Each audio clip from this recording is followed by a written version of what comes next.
From the Blues Hotel Collective, welcome to Blues Moments in Time, where every groove holds a memory and every moment echoes the truth of what came before. Today, we rewind the reel, trace the footsteps, and revisit the chapters that shaped the blues. Here is our host, Kelvin Huggins. G'day folks, and welcome to Blues Moments in Time.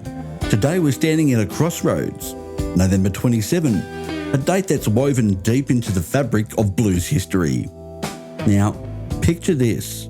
It's a single day on the calendar, but across different years. It holds the birth of legends, the passing of pioneers, and moments that changed music forever.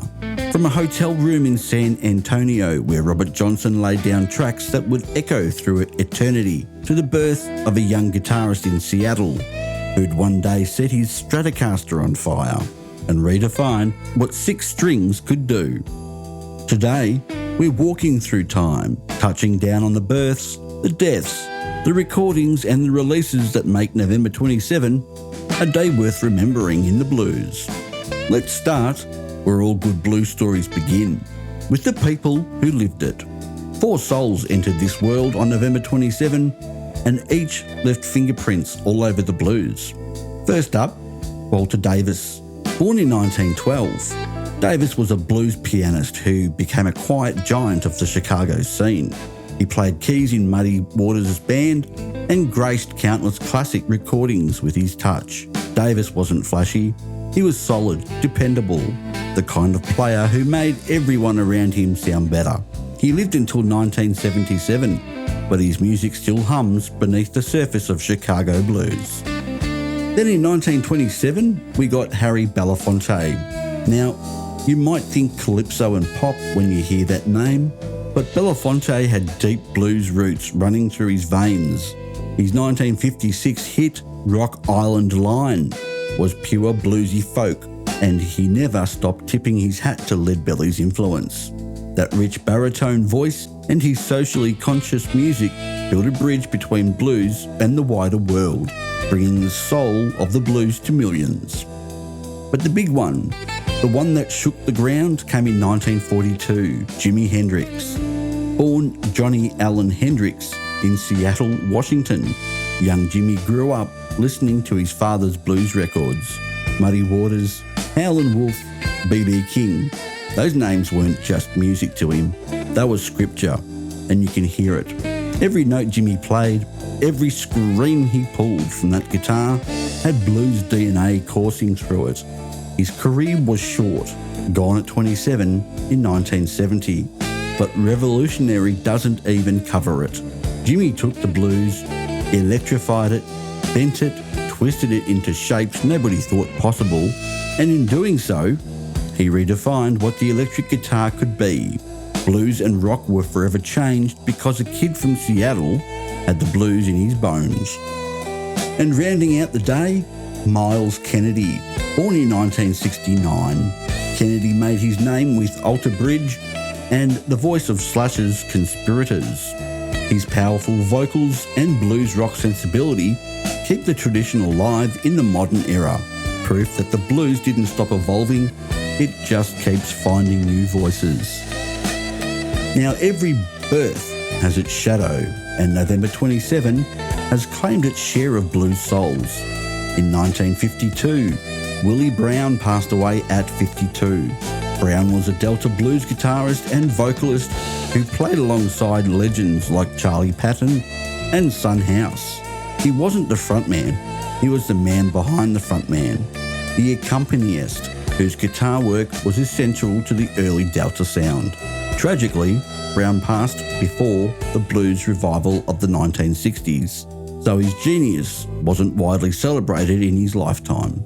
But dig into those old recordings and you'll hear him there, steady, soulful, holding down the backbone of the Delta blues we cherish today. Then in 1987, we lost Paul Butterfield. Now, Butterfield was only 44, but he'd already changed the game. A white harmonica player from Chicago, he formed one of the first radically integrated blues bands in the 1960s. A bold, necessary move, in a divided America. His self-titled 1965 album, featuring the brilliant Mike Bloomfield on guitar, became a landmark in the blues revival. Now, you want to know how important Butterfield was? He was the guy who backed Bob Dylan when Dylan went electric at the 1965 Newport Folk Festival, the moment that made purists howl but changed music forever. Butterfield's soulful harmonica and fearless innovation left a mark on blues and rock that we're still feeling today. Gone too soon, but never forgotten. Alright, here's where things get mythical. The Gunter Hotel in San Antonio, Texas, 1936. Robert Johnson, the enigmatic Delta bluesman, was in the middle of a 3-day recording marathon, November 23rd through to the 27th. And on this final day, he laid down Crossroads Blues, later known simply as Crossroads. Now, if you know your blues mythology, you'll know the story. Johnson supposedly sold his soul to the devil at the Crossroads in exchange for otherworldly guitar skills. Whether you believe that or not, one thing's undeniable. What came out of those sessions was pure magic. In just 3 days, Johnson recorded Terraplane Blues, Sweet Home Chicago, I Believe I'll Dust My Broom, and a handful of other songs that would go on to become the blueprint for blues and rock music. Johnson died at 27, poisoned, they say, by a jealous husband. But those recordings, they lived on. They influenced everyone from Muddy Waters to Eric Clapton to Keith Richards. They became the foundation, the bedrock, the crossroads where all blues roads meet. November 27, 1936. One man, one guitar, one microphone, and history was made. Now let's take a quick tour through a few other November 27 moments that shaped the sound. In 1970, George Harrison released All Things Must Pass, his triple album solo masterpiece. Recorded with a star-studded crew including Eric Clapton and Billy Preston, the album was drenched in blues and soul. Tracks like What Is Life and My Sweet Lord showed how blues could live and breathe in a post-Beatles world. It went to number 1, sold millions, and proved the blues influence was still alive and well in the hands of the quiet Beatle. In 1978, the Blues Brothers, Dan Aykroyd and John Belushi, released Briefcase Full of Blues. Technically, it dropped on the 28th, but the spirit of that album belongs to this moment in time. It went multi-platinum, won a Grammy, and introduced a whole new generation to classic blues and R&B. Love them or not, the Blues Brothers brought blues back to the masses in the 1970s. Now, over the years, November 27 has been a day for putting blues into the world.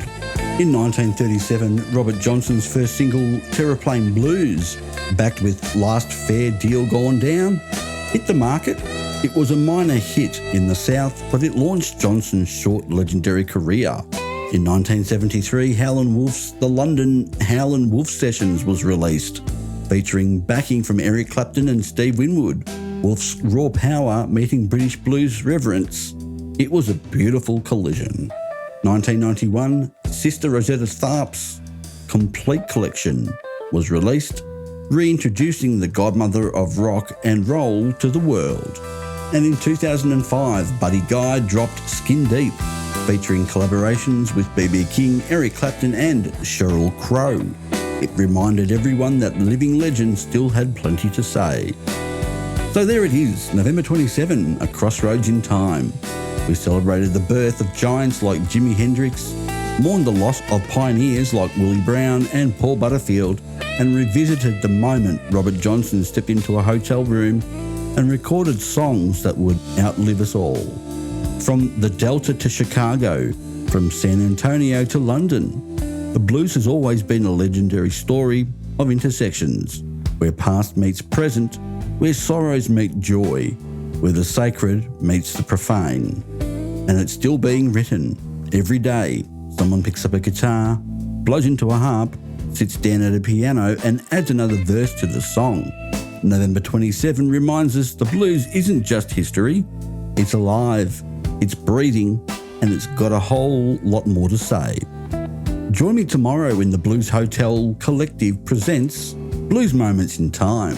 Until then, I'm Kelvin Huggins. Keep the blues alive.